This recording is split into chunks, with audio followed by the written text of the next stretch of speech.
See you.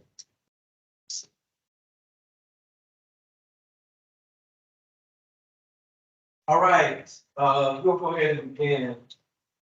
I'm John Johnson, Executive Director of Finnegan. So welcome to this meeting. I am so thankful that you guys are doing such things as we endure our technical difficulties. Well, welcome to the meeting. Welcome to those that are online. I want to take care of some housekeeping things real quick. You go out this door, hang the right, at the restrooms on the left. I'll ask you to put your phone for this moment, put them on silent. Now, if your phone rings, you'll be asked to sit right here, and then you'll have to sing to the group. Okay? All right, let's stick. Yeah, I got a stick back there, right? So we want you to hold your questions to the end. Now, why do we want you to do that? But there's a possibility that through your presentation, your very question will be answered. Now, if at the end you have a question that we cannot answer at the moment, I've got a ready writer in the back, Ms. Letitia. She's gonna go up and write the question on the sheet. Hopefully, we'll be able to answer all of your questions. I want to thank you for this opportunity that we're able to serve you as you serve the people in our community. There is a whole bunch of money that we have. No, we don't. This money is finally. Okay, I wish I could populate dollars for all of your organizations, because all of your organizations are worthwhile. Okay. So, without further ado, we'll go ahead and begin. I mean, we gotta catch up because we have about 10 minutes. Martika and Tracy are gonna walk you through the workshop. Be brave. Okay, be brave. Stay encouraged. A lot of it is not us. Okay, can y'all say it's not y'all? Okay, thank you. A lot of it comes from what the state says we must do. Okay, system as good students have a resource of everything. So again, welcome. Thank you all for being here. And I'm going to go to the demonstration. Good morning, everyone. It's such a good be here and good to see everyone that's online. My name is Tracy Peters. My name is the compliance officer here at the New York. And my local friend is cohort is Martika Baker. She is our HMIS administrator who's together. We'll be presenting this great workshop. So if you take a look at our agenda and the things that we're going to be talking about today, we will be starting off with COC priority, which is continuing the care priority. Then we'll be checking out our funding opportunities that are available, our grants, with our awarding responsibility, which we're responsible for if you're awarded the grant, as well as finance and monitoring, my favorite, of course. Project application is set for applying for the grant, and then project evaluation. How will our evaluators be looking and what I think that grant first? All we needed to do is make sure. So, we sort at the people here, lead liaisons. So our job is to apply for grants on behalf of the community. And we are ethically awarding grants from the Department of Social and Family Office on Homelessness. This particular state unified grant. So within the state unified grant, there are 3 programs.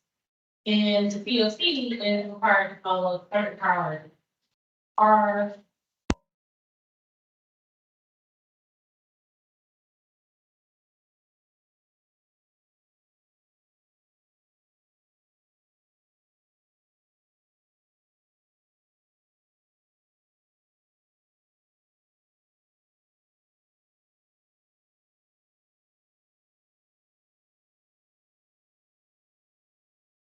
Not sure if it's just me, but I seem to have lost the volume. Yeah, the main conference room's on mute again.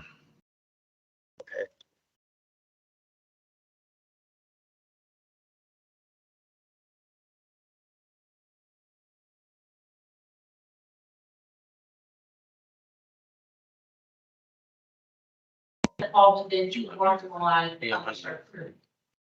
Those groups include seniors, individuals and families that belong to the LGBTQIA plus community, communities of color, persons that are exiting an institution recently or had a. Unmute me too. And it's the public Because they're not institution, interacting now. jail, prison, mental health facility, It's got or a medical home. can't even unmute myself. And Tell me what's also going on. prioritizing persons that belong to native and indigenous I have communities. to do it from Mondo. I can't even do it. Go do it for Mondo. Native, right? But what we.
Can't speak to me.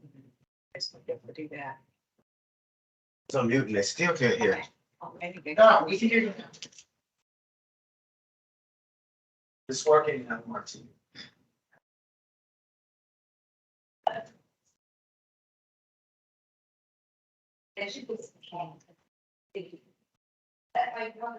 We do apologize for the technical difficulties for everyone that's participating online. We will send out a recording from the live session here at Open Doors.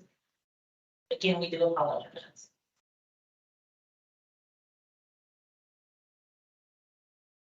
The next group of special populations that we also have to prioritize are persons that fall within these specific conditions or situations that they're experiencing.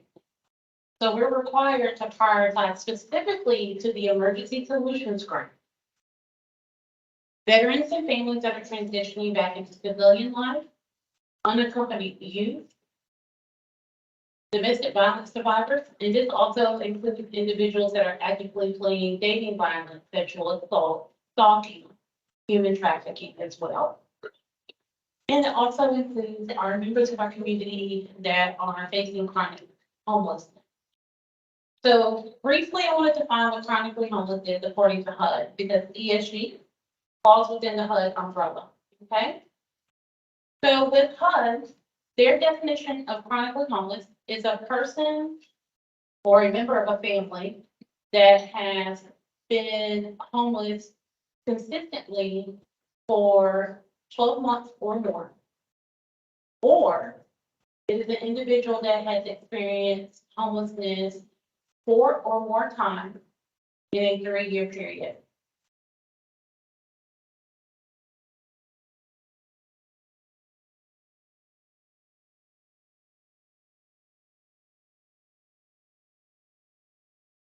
I mean, so now I want to discuss client service approach. Whenever you're providing services to your clients, these are very specific approaches that HUD wants us to use.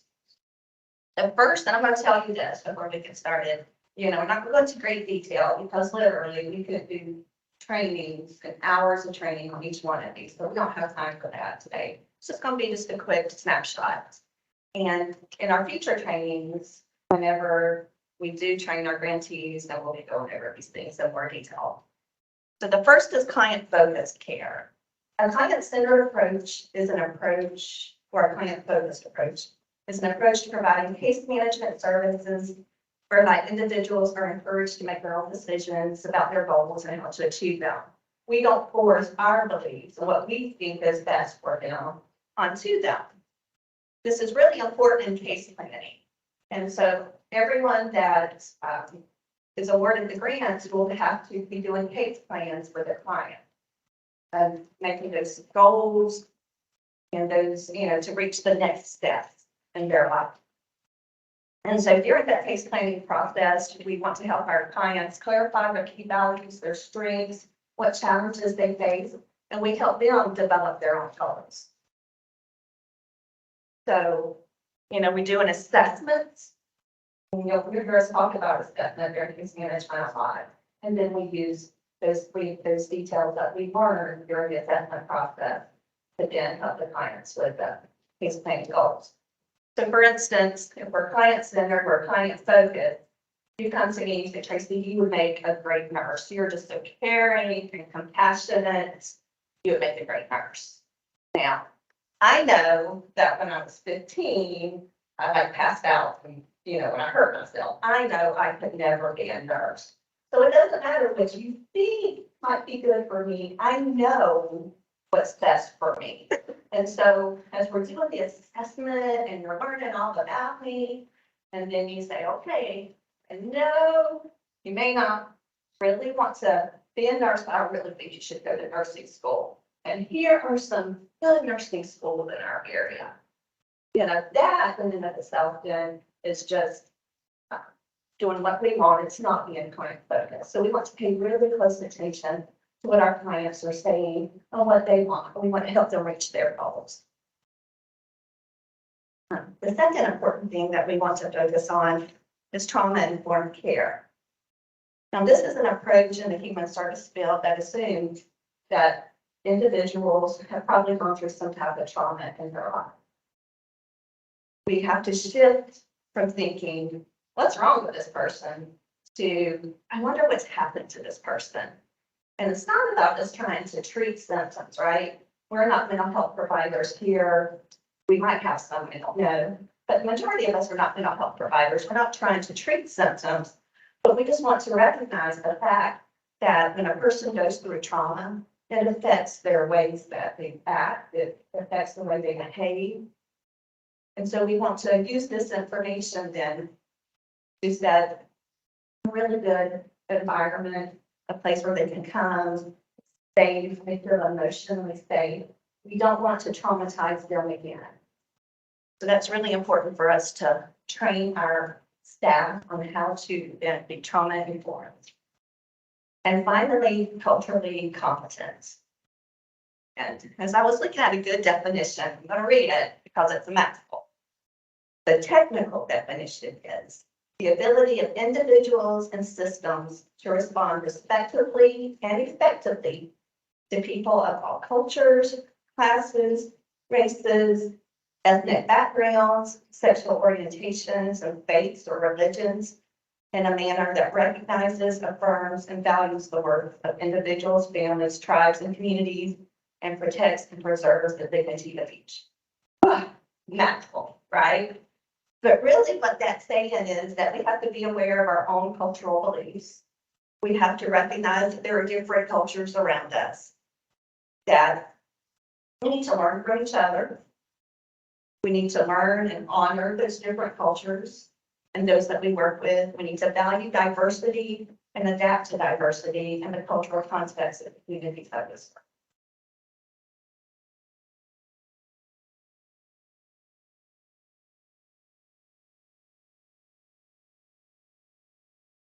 As an awardee, there's some expectations that the COC lead in our continuum as a whole have on our subrecipients that perform the work with the members of our population.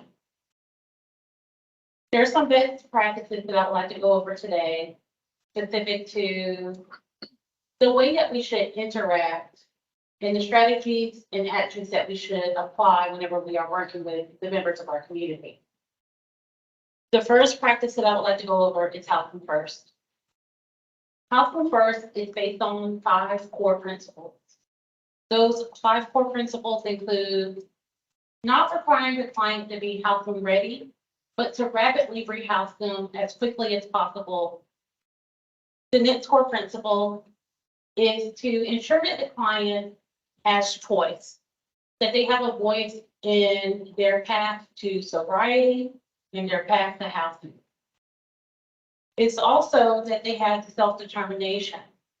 So it's not us pressuring the client to do what we want them to do, but it's empowering them to use the skill set that they have and helping them to also improve the skill set in their knowledge base so that they can make an active choice in how they change their lives. It is also about recovery. It is recovery oriented.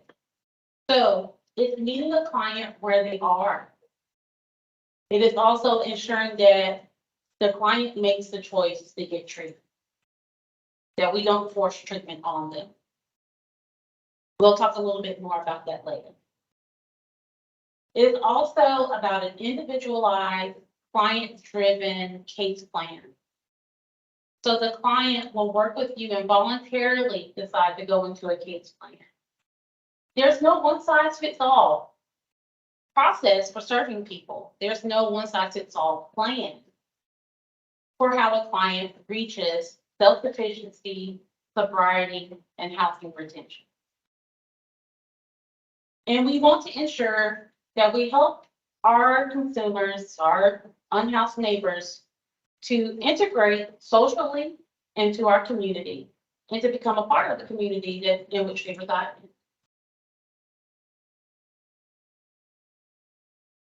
The next approach or practice that I would like to talk about is low barrier. Low barrier is actually an overdose prevention strategy. So remember I talked about briefly about connecting clients to mainstream resources. With these particular grants, we are wanting to partner very closely with public health entities, workforce entities, career building entities, even law enforcement, local government. So it's looking at the resources that we have in our community to help clients to reach their goals. So if we stack up all of these barriers to say you have to do this and this and this and walk this fine line, there's a less likelihood of the client actually reaching the end goal of housing retention, sobriety, and staying on that path moving forward. So with this overdose prevention strategy, it's focused on harm reduction. And so the main goal is for the client's life to be improved, the quality of their life to be improved. And it is also to improve community life and well-being. It is also to recognize that the chips are stacked against our clients. They face poverty, trauma, the isms such as racism, classism, there's social isolation. There's discrimination and other social inequalities that are at work because of just the way that our system is made up right now, because of the policies that are in place. So we have to understand that this affects a person.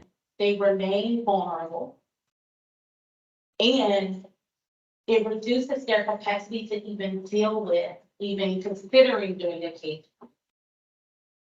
So it's keeping that in mind as we work with the individuals that we serve. Our goal is to provide them with an environment where they can be who they are, where we are culturally competent, and we are aware of their emotional state as well as ours.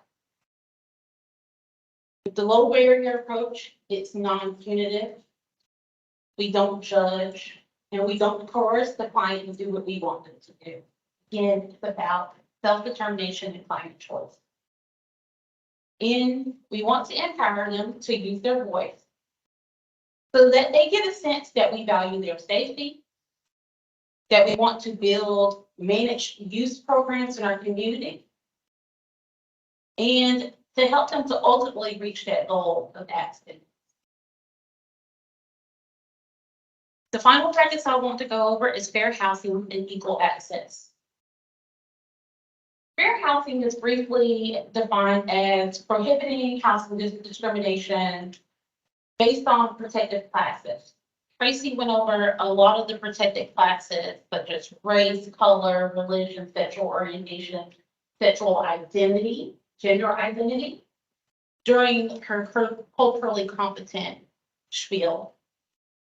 It's also looking at familial status and protecting national origin. So equal access says that we're prohibited from discriminating against people based on those protected classes.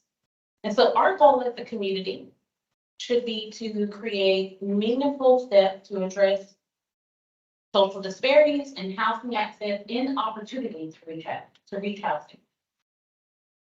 Our action will be to inform consumers of their rights.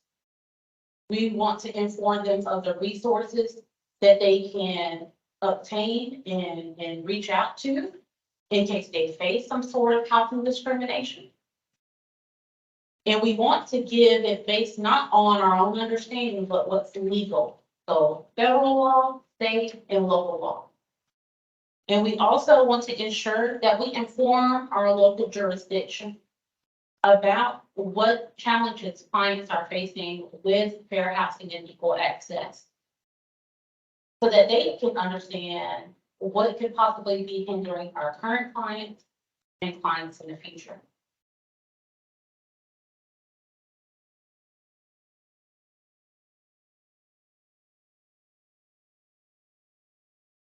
And so as you get ready to complete your grant applications, I want us to be reminded of what our goals are. We all have probably different clients that we serve, different populations. We might have different agencies, we might have some different roles. But with these grants, we all have one common purpose, one common goal. Or I should say goals and purposes here. But overall, it's to reduce chronic homelessness. We want to keep people from becoming homeless in the first place, right? Homeless prevention. We want to reduce the length of time someone is homeless and get them rapidly rehoused as quickly as we can. Once they're housed, we want to keep them housed so that they do not return to homelessness. And finally, we want to increase our housing retention. So those will be the goals that we're all working together. All right, now is what you guys have been waiting for. What is the funding availability? What do we have here? The 2023-24 grant year, we have 3 different grants that will be available. We have the challenge grant. That is $111,860. That's the total awarded grant that we have available for our community. We have the Emergency Solutions Grant, ESG, which is $246,720. And then we have TANF, which is Temporary Assistance for Needy Families. That's $36,380. New this year and very important. The organizations that are awarded under this RFP may be renewed for a second contract year without going through this process, but it's dependent upon performance outcomes.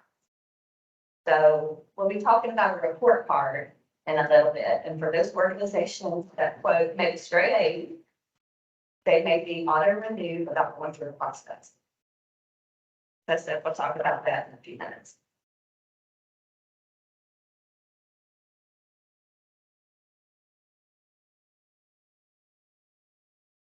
I'm now going to talk to you about the components of the challenge grant.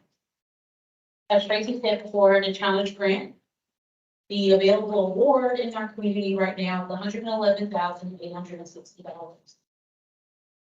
For the challenge grant, it is the most flexible program under the state unified contract. This program allows for us to do innovative activities and programs to better serve our community. The challenge grant is broken down into 3 components: housing need, program need, and service need. Housing need activities are all about temporary housing and permanent housing.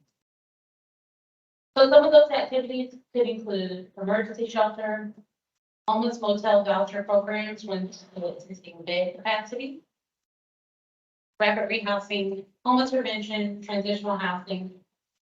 And as we did in this year, there's an opportunity for new construction. Program need only funds for case care management activities. Service need funds for activities such as street outreach, transportation, life skills, employment, IP, and birth certificate fee payment assistance program.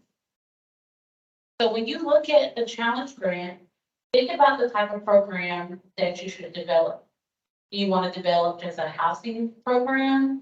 Or do you want a housing program and a service program together?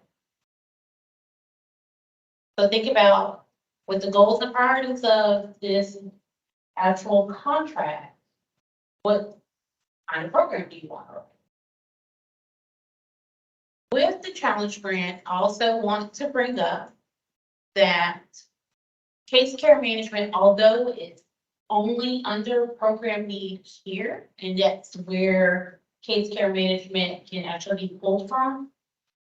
Housing and service components also have case care management under them, and you can apply for funding out of those pots as well.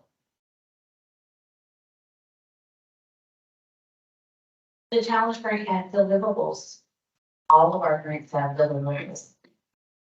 So as you can see here, the challenge grant deliverables are broken down into housing activities, program activities, and service activities.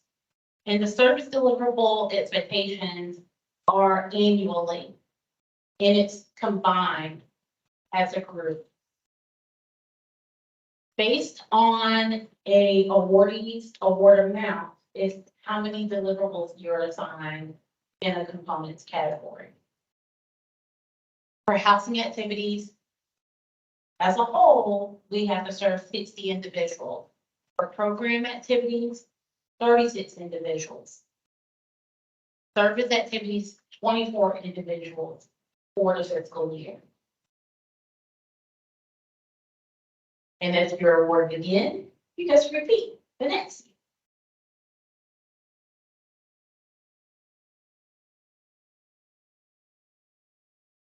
The Emergency Solutions Grant, although it seems rigorous, it actually is not. The Emergency Solutions Grant, what's available in our community again is $246,720. And it's broken down into 5 components: street outreach, emergency shelter, homeless prevention, rapid rehousing, and HMIS. For the emergency shelter and street outreach categories combined, only a maximum of 60% of this grant can be utilized. So it's capped. And as a part of the RFP detailed instructions, if you look at attachment D, you will see the robust amount of activities that can actually be performed in each of these components. With the street outreach component, this is where staff are going to engage and make contact with people who are living on the street to try to work with them and help the client to make a decision to decide to go possibly into shelter or go directly into housing place. With the emergency shelter component, this is where provision of temporary shelter services are given to clients. Clients are not allowed to have a leasehold interest, which means they can't have a lease where they can go back to their property. They have to be literally homeless. Or they have to be at risk of homelessness and have no way to remedy their crisis and no way to connect with other support networks to keep them from staying on the streets. So it's about shelter operations or hotel motel assistance to help the client be stabilized, more stabilized while they await for housing placement. Homeless prevention is broken down into two ways. So with homeless prevention, it could be true homeless prevention where a client is in a home that they are renting and they do not have the ability to pay their rent. And so in order to prevent them from being evicted from their home, this program actually pays their rent and or utilities to stabilize them. Or with the homeless prevention program, it can be utilized for what's called housing relocation and stabilization. This is when a family or an individual is doubled up or they're in a hotel and they are about to be displaced because their stay has been ended. And so we are allowed to relocate and stabilize the family in housing that they identify or that we help them identify so that they can be stably housed. And with recovery housing, this is taking individuals that are literally homeless in the streets or in emergency shelter and placing them in housing through deposits, security deposit and utility deposit and ongoing utility assistance. With the HMIS, we're actually going to talk a little bit about this later, but just know there are specific activities that can be performed by an agency or subawardee with HMIS dollars. And that is specifically such as paying staff to do data entry. And it's also paying for your HMIS license.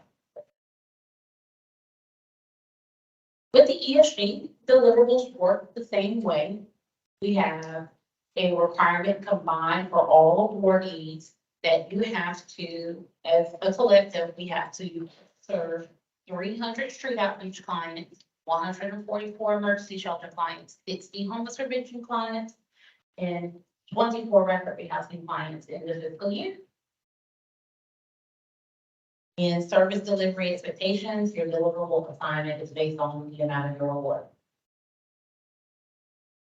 With the TANF grant, only one agency is going to be awarded the TANF grant. As you can see, this is a very small pot of funding, $36,860, where 18.7% of this, or $7,000, is case care management to pay. So with the TANF grant, it is a federal grant. ESG is federal, state. Okay. All of these grants can be used to serve clients that are in Santa Rosa and its Camden County, by the way. With the TANF grant specifically, it is for families. The family has to be comprised of at least one adult and one child. And it's one-time assistance only. So that means that if you use TANF dollars as an awardee, you have to ensure that the family is going to be able to sustain moving forward and not have to come back to the program to get assistance from this grant. This grant does cap the amount of arrears that can be paid. TANF is about homeless prevention. It is about paying arrears. The cap is 2 months, so we can only go back 2 months of rent or utility arrears. And this is the only program that can do mortgage payment assistance that's in arrears.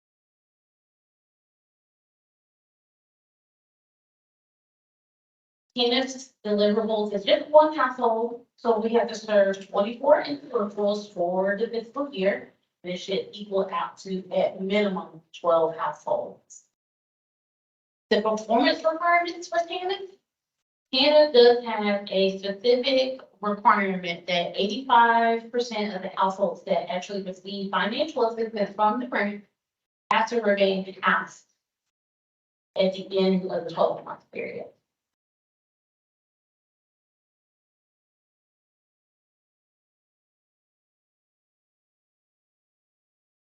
Now we're talking about award responsibility. If it's okay with you guys, I just want to be a little honest and frank right here. Can I do that? I have seen and heard some people just want money. you know, we all want money, right? We all need money. All of our agencies, we all need money. We have some very important projects, some very important plans to help our clients. But with that money also comes responsibility. Now, if this was my money, you know, I would come to you all because I know the majority of you. And if I don't know you personally, I know your agencies, and I know you all are amazing people, and you all have big hearts, and you all just want to do good. And I would give you money, and I would say, go spend it and help people. And I would ask questions. But this isn't my money. This isn't opening doors money. This comes from federal, this comes from state. And so state, federal, HUD, they have expectations. There are strings attached to this. And so I want you to be able to make an educated, just to be educated on the expectations. So first, there's the expectation, the requirements for COC participation. We have monthly COC General Coalition meetings. You're required, or someone from your agency is required to attend those meetings. It's a good place for us to get to know each other, to collaborate. You're making connections, you're networking, and we let everybody know what's going on in our COC. Doesn't have to be your whole team, but at least one person from your agency representing. Secondly, we have monthly subcontractor meetings. These are virtual, usually about 30 minutes. And I would say usually virtual. We have had one in person. But typically, these are virtual. These are for your executive directors, your program managers, your accountants, bookkeepers, and it's okay to have your case managers as well. But we're talking about monitoring, we're talking about invoicing, we're talking about those things that are going to be coming up next and things that you really need to hear. And once again, that's once a month for about 30 minutes. And finally, there's the expectation that you're going to participate in the point in time of PIT and housing inventory count, which is PIT.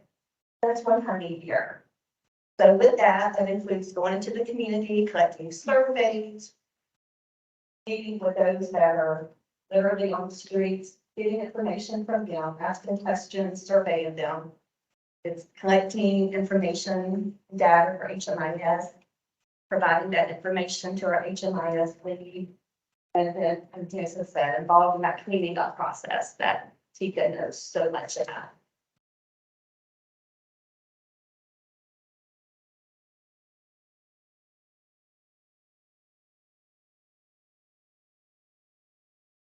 So before I jump right into the slide, I would like to say thank you so much to those individuals that participated in the coordinated entry workshops, because you have helped shape this process for us.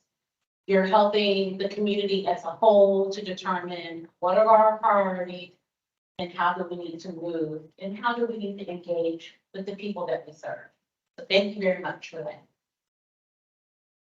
As a sub-awardee of this grant, there is an expectation that you participate in the coordinated entry. Why do you need to participate in the coordinated entry?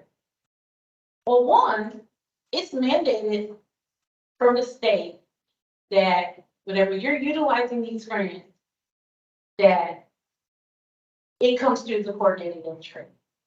Referrals, the clients prioritize, clients assessed and triage, has to be screened through the coordinated entry.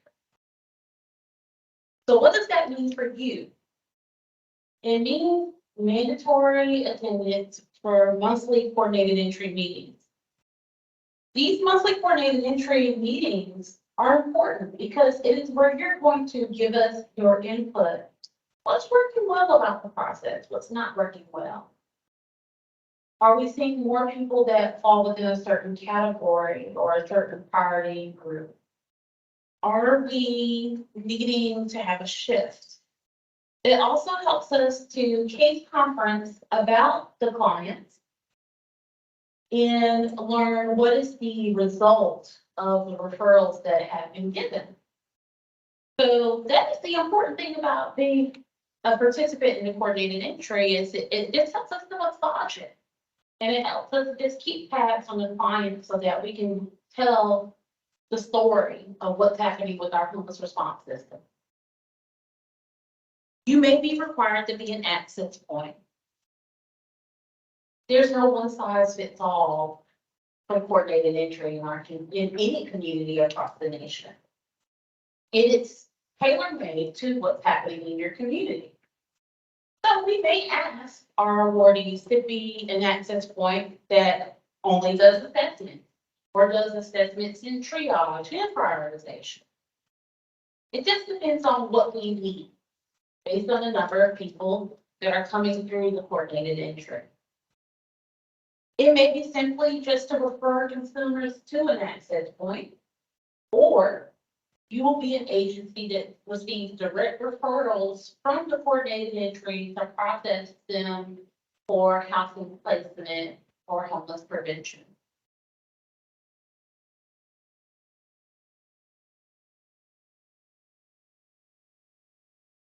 Another mandate as a part of the state unified contract from Department of Children and Families and HUD is HMIS participation for all of these programs. For the HMIS, licenses actually have a fee attached to them. You're going to have to write into your grant or do some other unrestricted funds or other funds for you to purchase additional licenses. They're $125. You get one license free. Okay. You're going to be mandated to attend mandatory HMIS training in HMIS work group meetings. With HMIS training, there's a lot. There's onboarding, there's security, privacy, confidentiality, but it's all worthwhile because we're mandated to do this legally. And with the work group, you help us tell the most important story to our community as a whole.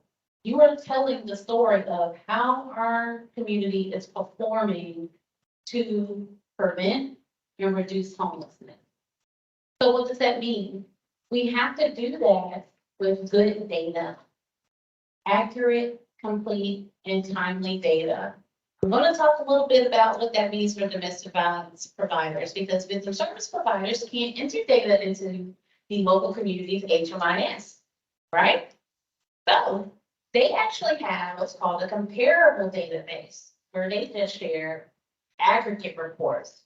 De-identified data, which means we don't see anything on the clients. We just know what age group they fall in, how long they've been homeless, things of that nature. That's the only thing that they can share in the HMIS. Each agency will have to designate an agency admin and security officer.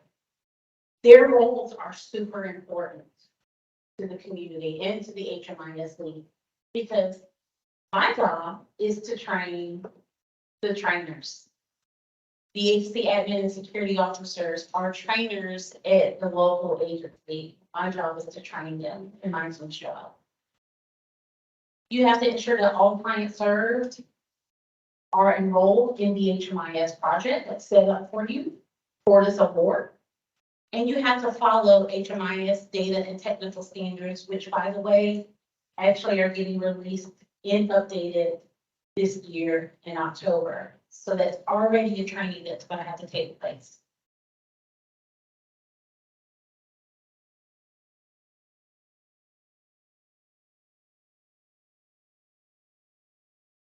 And you know, what are the requirements of personnel?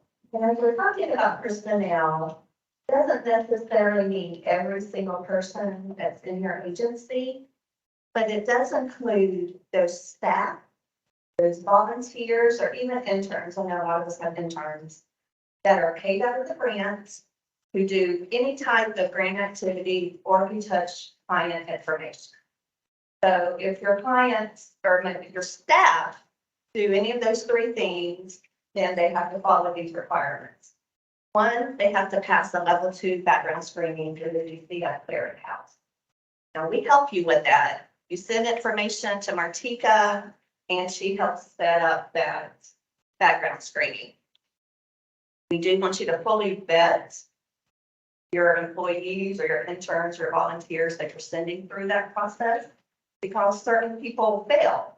And if they don't pass that, we may be passing the money, the cost that we spent back to you. So just really be vetting those people, because we want to make sure as much as possible that they would pass that background screening. The other thing, we have trainings. I know we're talking a lot about trainings. So there are DCF trainings that we have to do. These are online, usually take what, maybe 3 hours total, perhaps, maybe 4. And a lot of us are already doing those trainings. It's a mandate if anybody else has those DCF contracts. In addition to those, there are other trainings that we do here within the COC. We've had some confidentiality and security trainings. We do case management trainings, and we do invoice trainings. So the invoicing, as we start talking about it in just a minute, can be here a little bit overwhelming, but we're here to walk you through that process. We want to train you and give you those tools that you need in order to be successful. And then thirdly, we need to have clearly identified roles. So we need staff positions that are clearly defined. We need case managers, program managers. We need a separate accountant bookkeeping, making sure that we're delineating those roles, HMIS data entry, and then quality control. We need somebody at your agency who's reviewing your cases. You don't want to wait till I come out once or twice a year to do that. We need to be doing it yourself as well. And probably this next year, we're going to be focusing a little bit more on that, how you guys can learn to quality control and review your own cases. Now, invoicing and reporting. We want to remind you that for these particular dollars, our ESG state, our challenge, our these are all fixed cost reimbursement. This means that we divide that your annual amount. We divide by 12, and you get that amount each month. So as you submit your invoice, you submit your expenditures, your expenses, your receipts, your check, copies of those checks. No matter the amount that you submit for your month, you're only going to get 1/12 of what your annual award is. So if you were to be awarded, or I should say, if your monthly amount is $10,000, you only spend $5,000. We'll give you 10, but you're going to have to make up those expenses. If you spend 20, you're still only going to get 10,000 of that. And at the end of the year, we have to make sure that all the money is spent. Now, what we recommend strongly and what we prefer is that you budget and you spend within that month the amount that you're going to be reimbursed. It makes Ms. Jones' life, it makes my life so much easier when we all stay on budget. Speaking of monthly invoices, they are due to us on the 5th of the following month.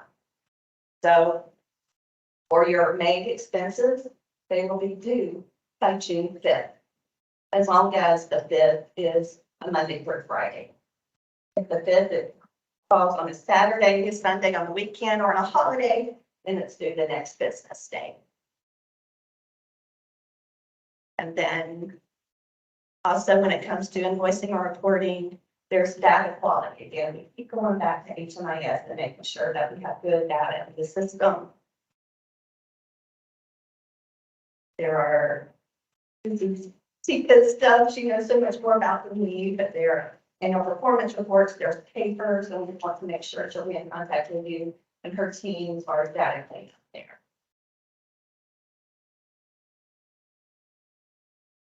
Compliance and monitoring. So I want you guys to have a very good understanding of of the monitoring process and some of those things that we're looking at. Now, I cannot go over everything there is. Get a couple of key details. The first we want to talk about is conflict of interest. This has come up a few times over the last couple of years. HUD has some very specific rules when it comes to conflict of interest. One is that everybody that receives funding must have a written conflict of interest policy. So this hasn't been something that we stress, but we're stressing it now. You're going to hear us talk about policies a lot during this next fiscal year. So you have to have a written conflict of interest policy. We do have here a link to some good, there's a HUD virtual binders you can Google. There's really good conflicts of interest templates out on the web. So I would encourage you to look there. Without going to a great deal of detail, I do want to just mention a couple of things when it talks about conflict of interest. The first is individual conflict of interest. So according to HUD with ESG, no covered individuals who participate in the decision-making process may obtain financial interest or benefit from an activity, have a financial or any contract, subcontract or agreement, either for themselves or immediate family members or business ties during their tenure or a year after. This is really important. This applies to your board of directors. These apply to your admin staff, those people that are decision makers. They are not able to financially benefit from these grants. So we cannot pay, for example, say your executive director owns a rental home. We cannot provide assistance to someone renting that home because it would be a conflict of interest. And what do you do in that situation? That client really needs help. We have other partners, right, that we can refer to, but we have to be very conscientious of conflict of interest. So there's individual and then there's organizational conflict of interest. The organizational states that because of activities or relationships with other persons or organizations, the ESG participant is unable or potentially unable to render impartial assistance or perform objectively. And so in the HUD virtual binder there, we go to that link. It gives specific examples of what they consider an organizational conflict of interest. I would refer you back to, so we don't take up too much time for that today. So match. Match is one of those subjects that can be a little tricky for some people. But basically with match, HUD and the state do not expect that the funding that you receive will cover all your expenses for a project. They expect that you're going to put some money in, you're going to have some other in-kind donations, something that's going to be able to help you fully run the program. And so that's where these other dollars come in. So for challenge, the speaker said was state. So for those challenge dollars, you only have to have 25% match. For ESG, it's dollar for dollar, 100%. So if you're given $100,000 grant, you have to have $100,000 in match.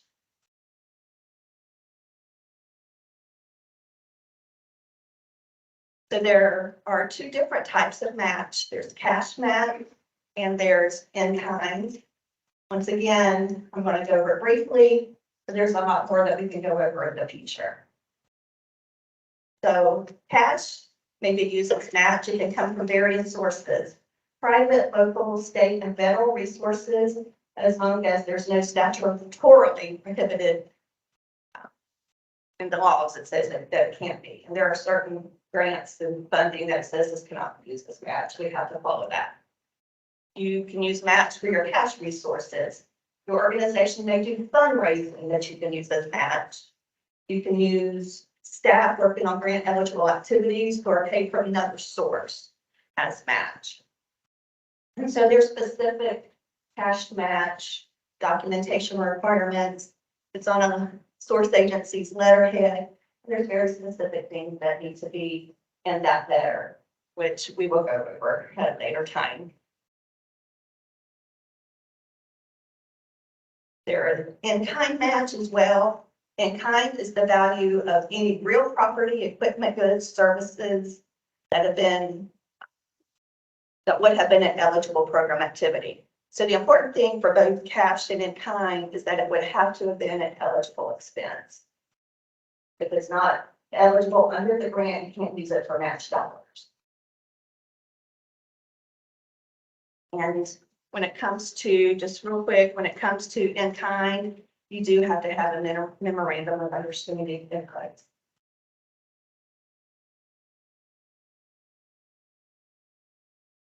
And so I won't make you go back, but real quick, when it comes to match, you will be submitting a match letter with your application.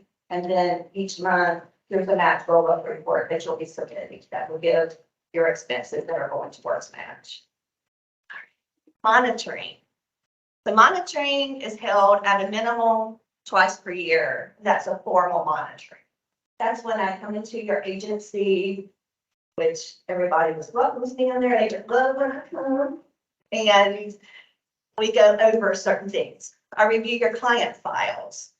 What are the documentation? Do you have all those documents that are required? Do you have your case plans? Do you have good quality case notes there? Can I tell what's going on with the client services? I look at your employee files, all those DCF trainings that we talked about. Do you have certificates up there? I do employee interviews. That's my favorite part. I love to sit and talk, and I learn so much about your organizations when I get to sit and talk. And I want to make sure that everybody in your organization is on the same page. I learn about the different responsibilities within your organization and different staff. And as long as everybody's doing the same thing and working towards the same end, I know I'm pretty confident that you guys are doing a good job. We do client satisfaction surveys. There's that HMI of data quality again. And then for emergency shelters, it's an ESG requirement that we do inspections. So we are doing that as well. We also review monthly your invoices as you turn them in, just what that looks like. I review them first. I go through, I make sure that your expenditures are grant eligible. Some of you, if there's any issues, I say, hey, you're missing a receipt, or can you take a look at this? And then I go ahead and pass it on to Ms. Joan, who finishes up.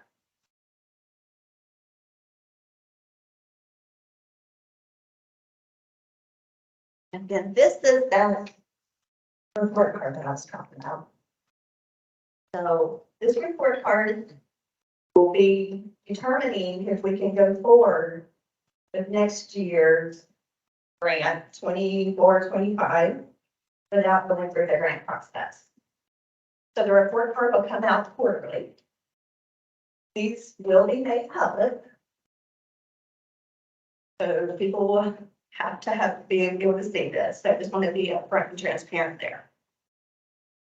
So this goes over the accuracy, and you probably can't see it very well, but the accuracy of your monthly invoices. If you submit a correct invoice, we're going to have to come back to you over and over again because of mistakes. Your data quality.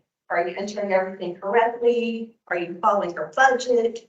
Are you participating in the trainings or invoices on time? Coming to those meetings I talked about, those monthly subcontractor meetings. Did you meet your deliverables? So all those things that we set our requirements just here on the report card, we're seeing whether or not you did it or not. And then finally, there's a corrective action. So if during the fiscal year, during monitoring, or something happens where you have to have a formal corrective action, then we do have to subtract points. And so if you get straight A's, can't see it, but a 90 to 100 is an A.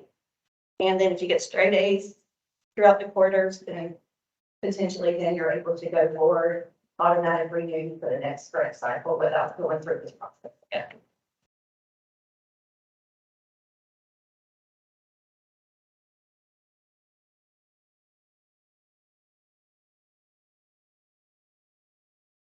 Now we're going to dive deep into the project application detailed instruction. This guide was put together with a lot of tender love and care.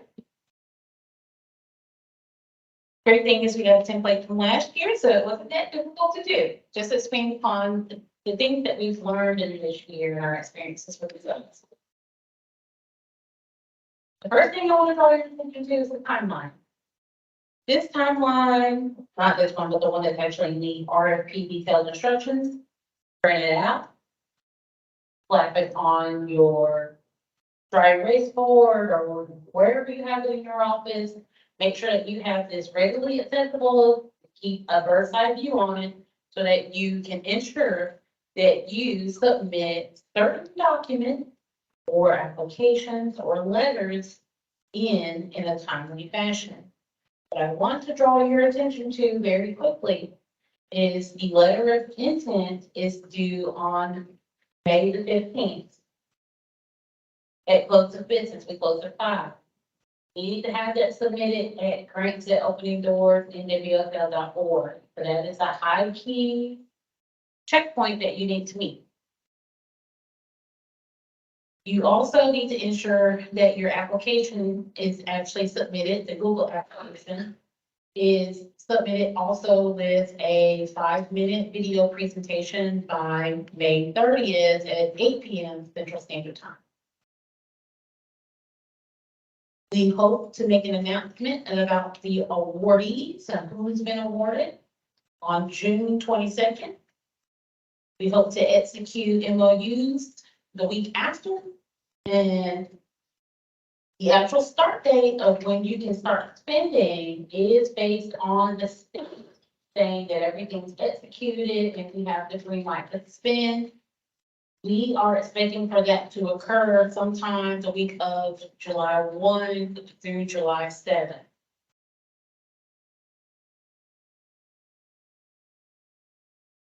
Eligible project applicants.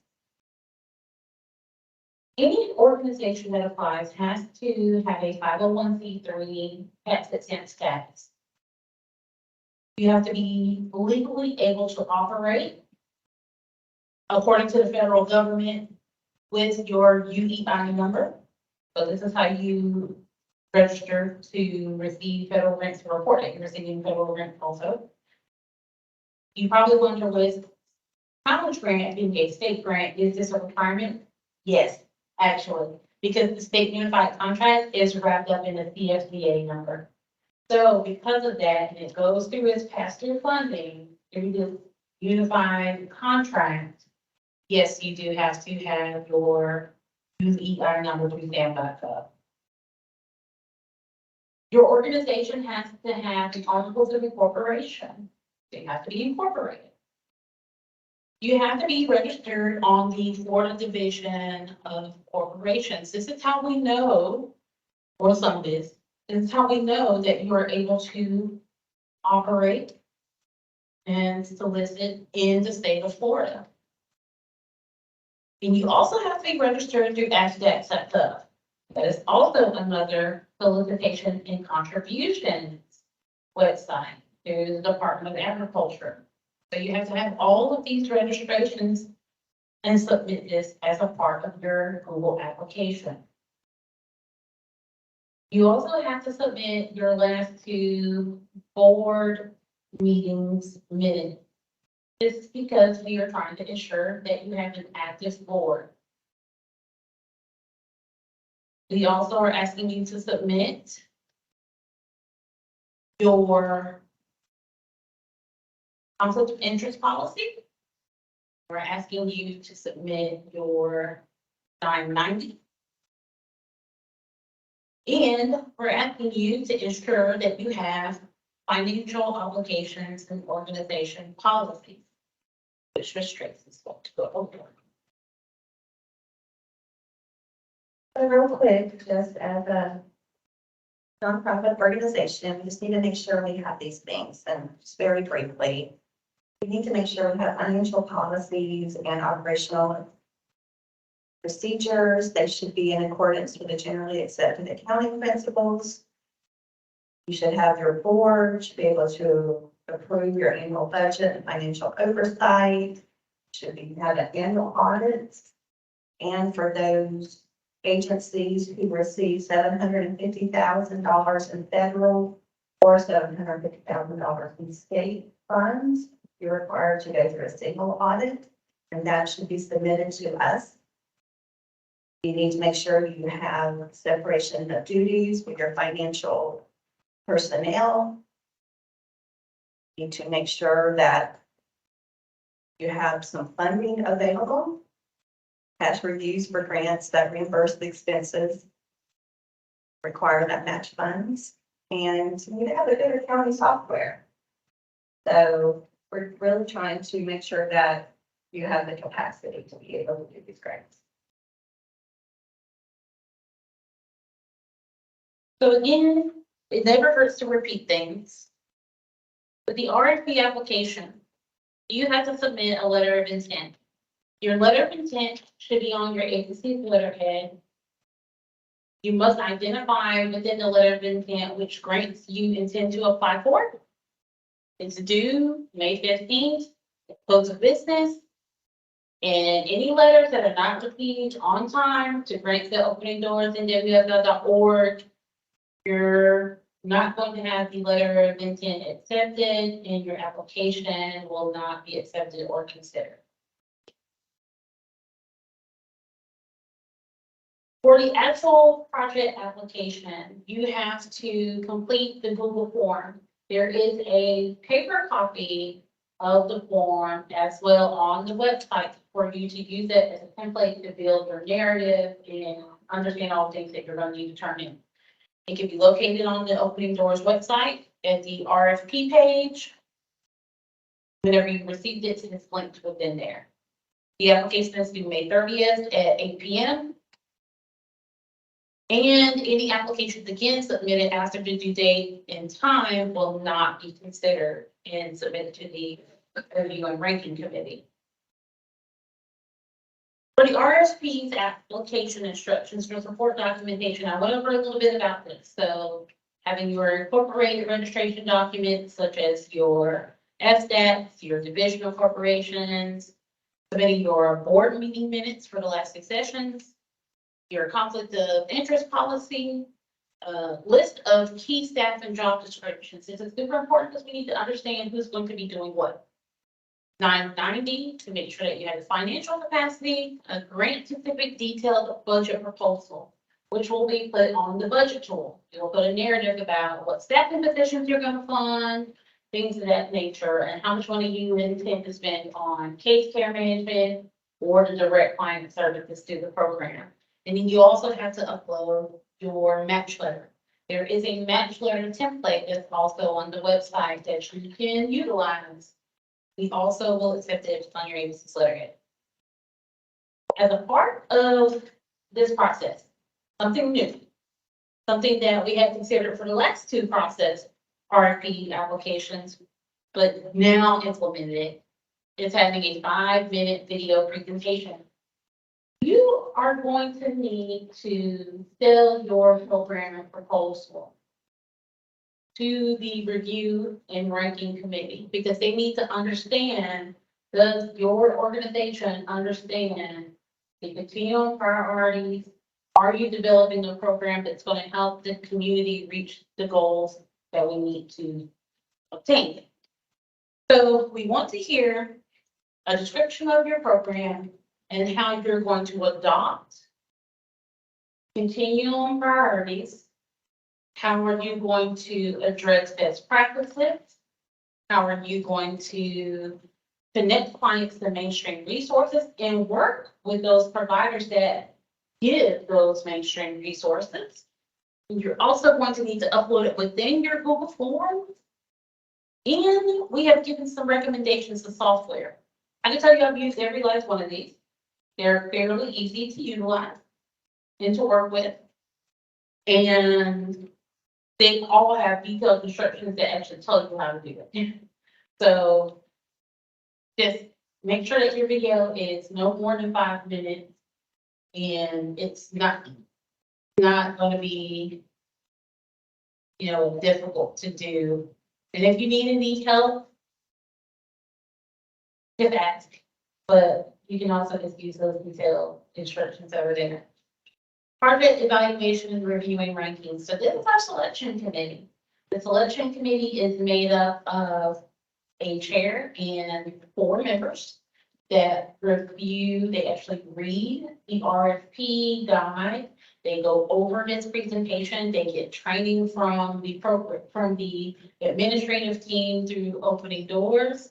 And they learn about the evaluation tool and how to do that. The selection committee is comprised of local leaders and or youth or adults that have lived experience of homelessness. So this is a very seasoned, robust group of individuals that understand grants, or they have a willingness to learn about grants and want to help support the community to ensure that we award good projects. So again, I just went over that briefly. Just know that your project application has to be submitted by the due date. Do not submit it late, otherwise it will not be considered. Project applications that score below an 80% could possibly not be considered for funding. So trying to write a good proposal and also trying to sell your program in that video very well.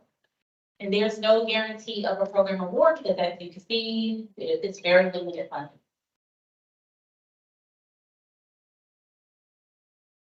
How will project applications be scored?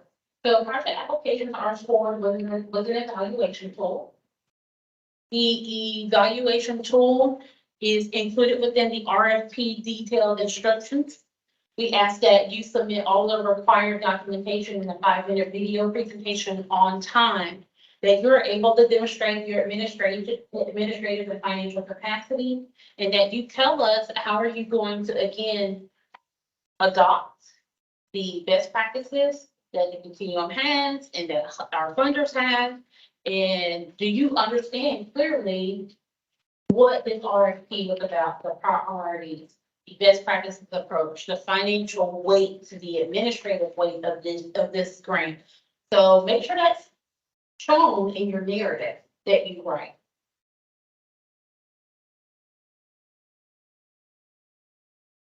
Your project should aim to answer, and again, this just sounds like us just rehashing it over and over again,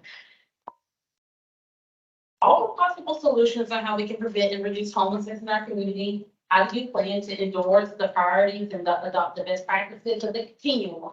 How do you plan to participate and maintain, your project, participate in coordinated entry, participate in POC, participate in HMIS? How do you plan to do that? How do you plan to have excellent performance overall?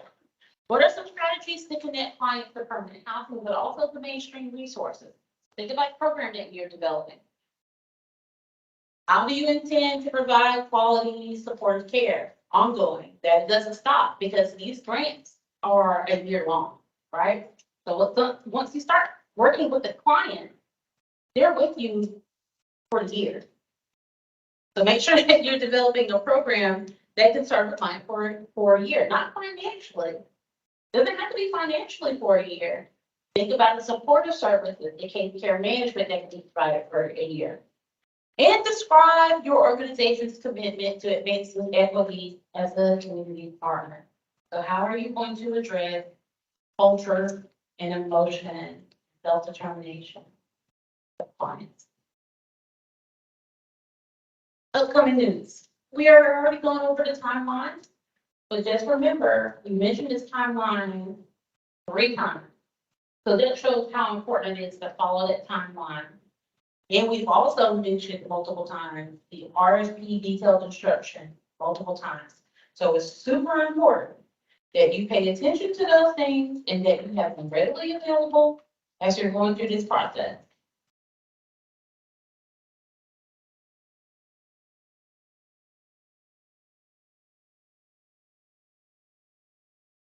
That was a lot. So now, questions. Do we have any questions?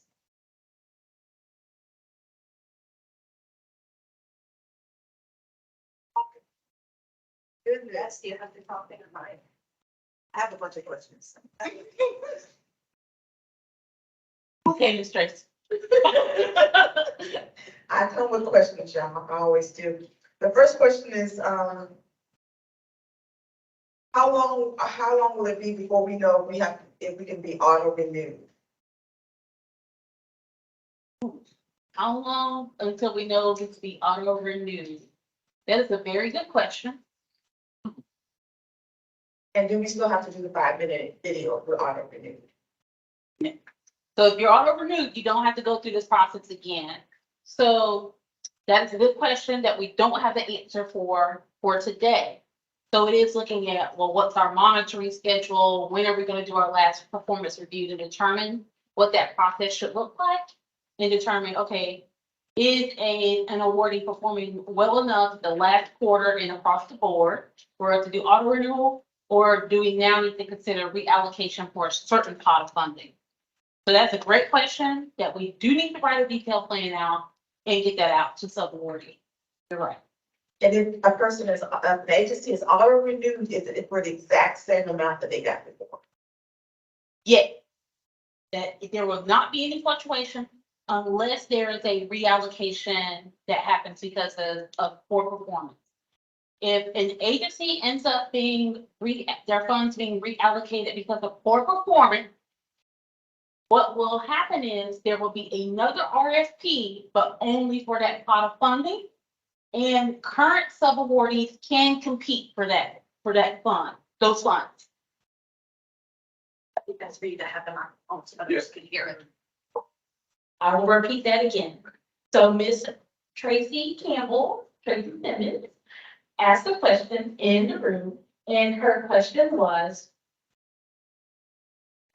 how will sub-awardees and when will sub-awardees be informed about auto renewal?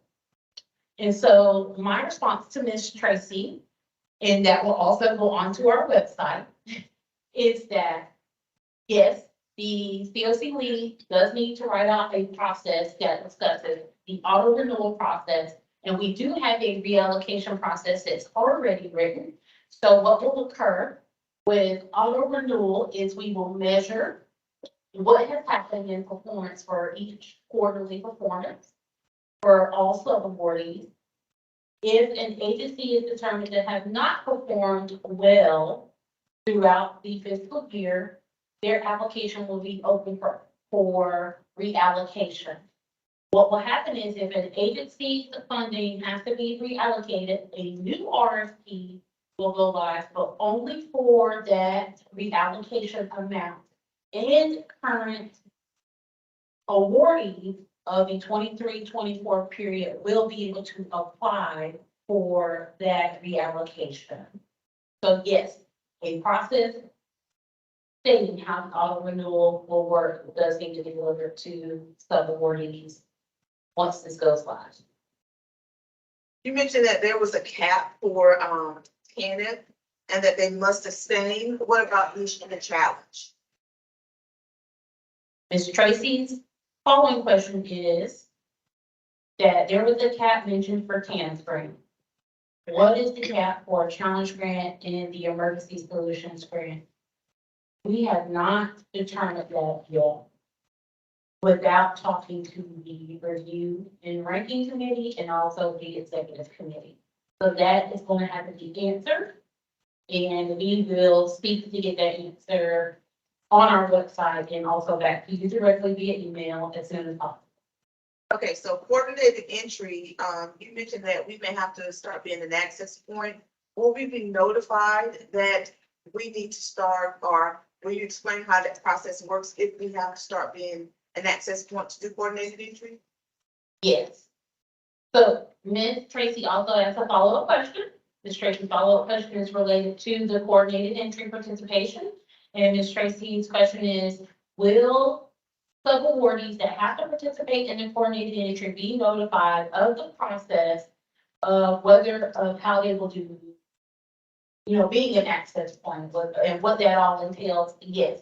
There's a written policy for coordinated entries that will be discussed with sub-awardees so that they are aware of the process that's going to be happening moving forward.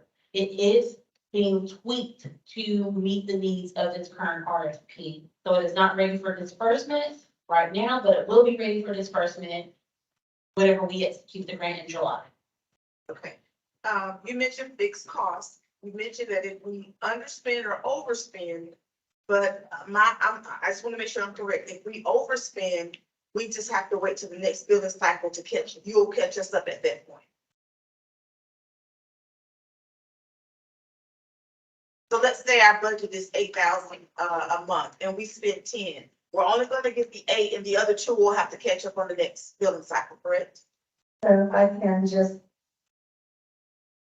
recap Ms. Tracy's question when it comes to fixed reimbursement and fixed costs, and Joan, feel free to jump in too. So if we overspend or underspend, we make up at the next month. Is that what you're saying? So Whether it's over or under. where it's over or under, yes, there is that opportunity to make it up. So does it have to be the very next month? No. No. Let's say I'm not concerned with the underspending, just the over. We'll still get our money, but it'll just be the following month, right? Correct. So you're just gonna get the same amount every month?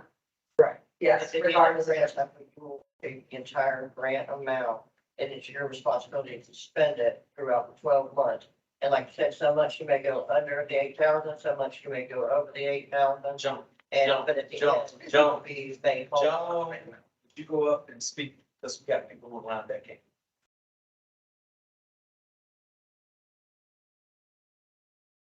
The question, it's basically, you can overspend or underspend in any given month. You're gonna be paid the same exact amount, 1/12 of your grant award each month.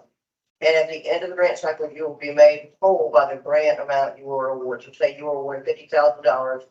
Well, let's go with $60,000 to make it an even number. So you're gonna spend 5,000 per month. If you can spend 3,000 one month and 7,000 one month, or however you break it down at the end of the grant cycle, full $60,000 is your responsibility to spend, and you will be paid the full $60,000 during that grant year. Does that make sense? Okay, I have a few more. So the review committee, I would say we highly encourage staying on your monthly budget as close as possible. Oh, yeah, absolutely. the review committee, you mentioned that there's gonna be like, people from the community that you've selected to participate on this community. It could be someone who's formerly homeless, but they're all knowledgeable and trained, but will they understand the language of like the COC language, the agency language, HUD language, ESG language? Will they understand that enough to evaluate the application effectively? More time, put people on. So you mentioned that there's gonna be a committee that you develop to review the applications, and they comprise of community people that will be trained.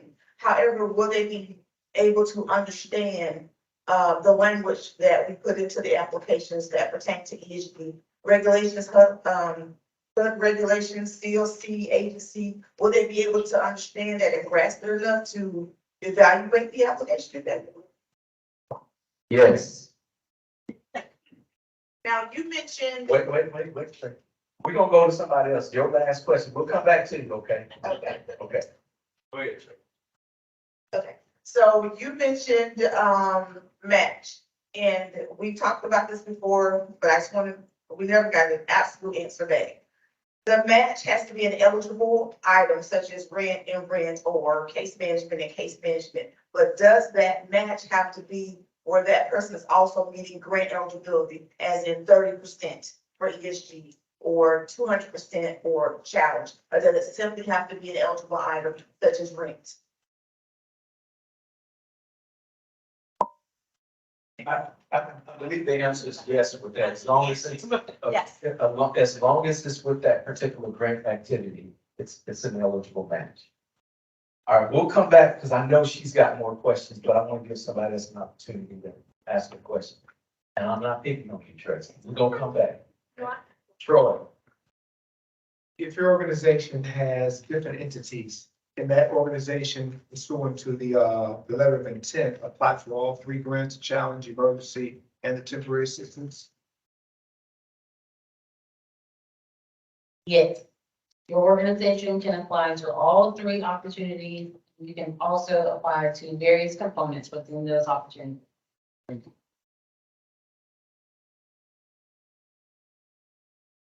I have two questions. One is just an understanding. So you went through several mandatory monthly meetings. Is the coordinated entry mandatory meeting the same as the COC monthly meeting? Is that the same? It is not now. Okay, will we get a calendar to, at a time? It will be actually on the website.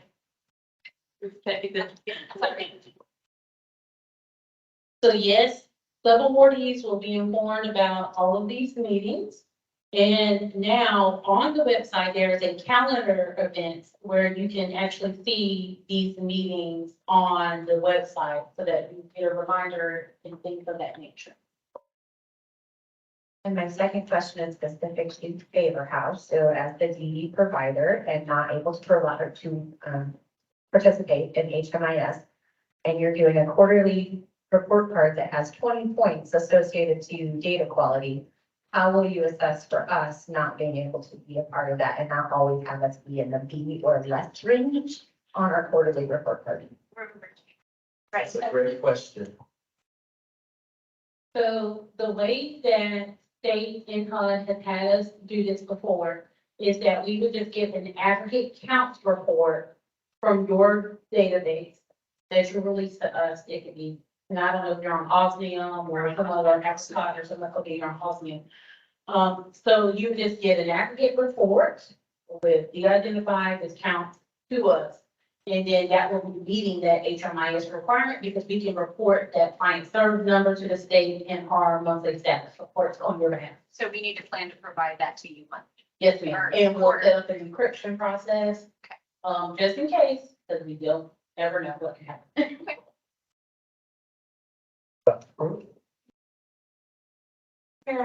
I think 5 key roles, and I wondered if any of those roles could be filled by volunteers, if they'd have to be full-time volunteers, what flexibility there is there.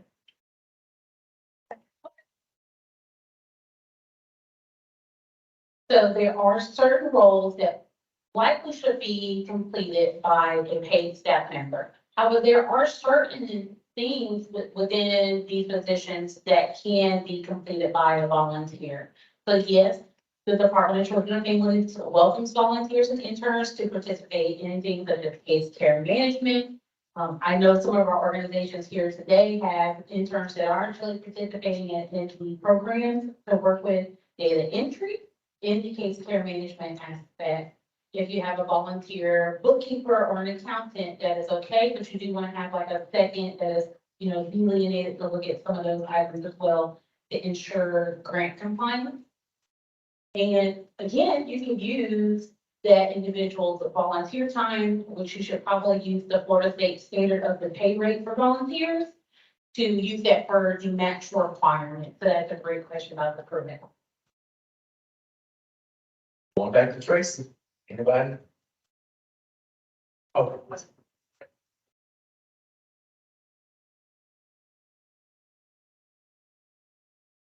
This might sound simplistic, but what is definition of permanent housing? What time frame do you speak of? so permanent housing has no limit. Okay. It's permanent. Yeah, permanent housing is, it's transitional housing. I kind of got what you were getting at. Right? You're wondering about your transition. No, I'm talking about permanent housing. With rapid rehousing, when we used it last time, we had folks go in and we used the financial aspect to get them in. But within the year, if they haven't gotten stabilized and they don't have a good job, then they're going to be homeless again. So is that considered a success, a failure? Is it permanent housing 6 months or permanent housing 2 years? Or that's what I'm wondering. So HUD, just to tell you about permanent supported housing, permanent housing. The measure of HUD success with housing someone is 6 months. That's the threshold. But permanent housing in and of itself has no time limit. Okay. Emergency shelter is, 2 weeks, transitional housing up to 2 years, but permanent housing has no defined, length of stay. Did you want to add something? Nope, you got it. Anybody else? Okay, sorry. There's all these screens on the website. So I think the question is this, the PowerPoint will be available on the website? The recording in the PowerPoint presentation will be emailed to you and it will also be on the website. Okay. Come to you. Anybody go to Jackson? I actually only have one more question. No. So, the RFP that is on the Google Docs, if you come back, say they come back to it, or do you have to complete it all at once? Dan? Dan, come out, Dan. So, I have to check on it. One second. okay, we'll check. Maybe we can add that as a question, Ms. Leticia, is what the. Can you say that? Or do you have to complete it all at once? Benny, do you have a question? I know you got a question, Benny. I do have a question, and again, I'm a little bit worried about being naive. And I tried to access the application, it had HTTP, blah, blah, blah, I never got to come up. Has that been open yet, or is it? It should be open, so thank you for checking. So that we can go in and test it again to see what's going on. So we will go in, check to make sure that the application populates for you. Has anybody else tried to log into the application? Thank you. Y'all made it? Good job. Did you get in? Y'all might come and help me. You got a great with the internet? We got a website. Yeah, I went through where on that opening doors at nwfl.org where you can find them, the application. That's what I was using. And I have one clarification question for Tika. Tika, you had said something along the lines, you believe that was through its question about volunteer. And you said there's a Florida state standard for volunteer. Yes. But where can we find that? Website on Canaan, like right now, but I will. We can Google it real quick. Yeah, we can. Maybe we could. There's a rate. There is a volunteer rate and then there's a professional rate. There are two different rates. Right. So what I would like to do is. Let's put that as a question. We'll put that as a question, we'll respond to it there, because I do have it saved on my dashboard, I just don't wanna. But yes, we'll get that information over to you and put that information on the website. Any other questions? What's the question about the form? Yeah, Tracy. Okay, so the form is it's open. I just tested it out. You can go to it. It requires a Google account logged in. Other than that, any Google account will do. And it does save your responses. So And you get back into it and we start. if you're in the same Google account, yes.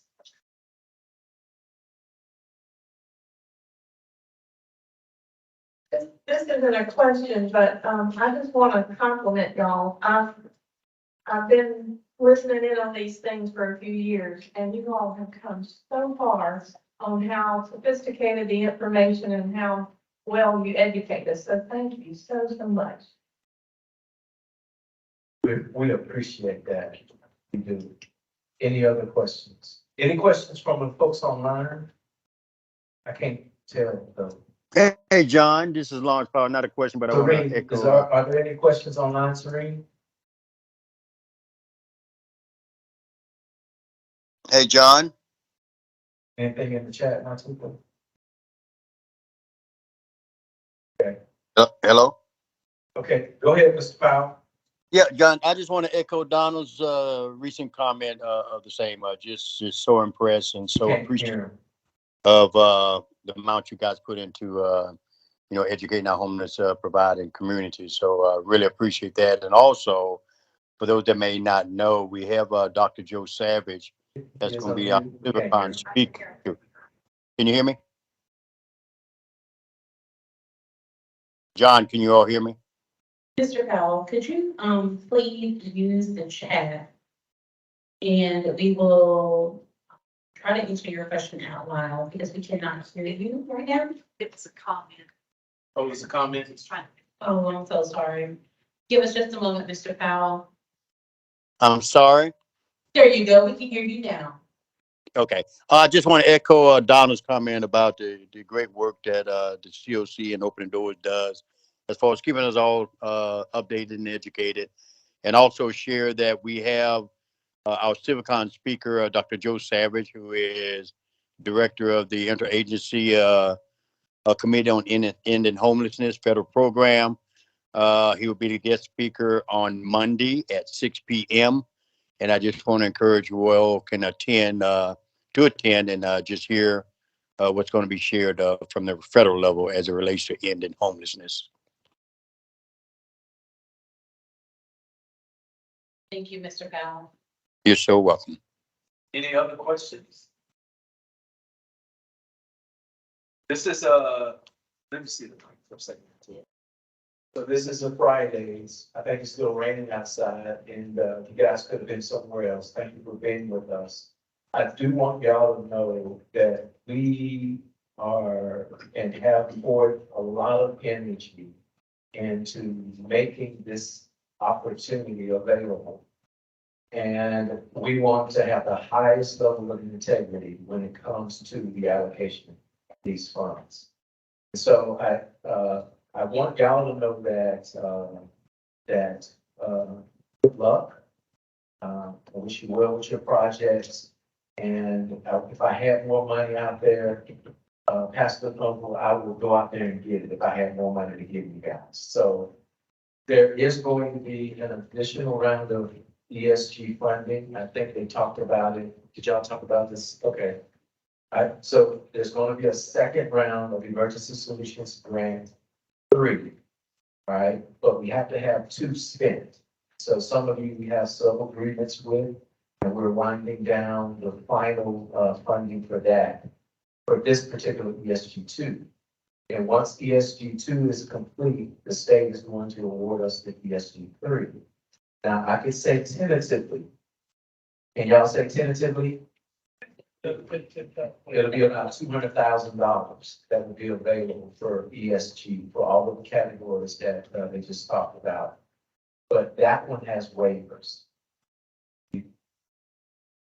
Yeah, I'm giving the cautionary. Hold on a second.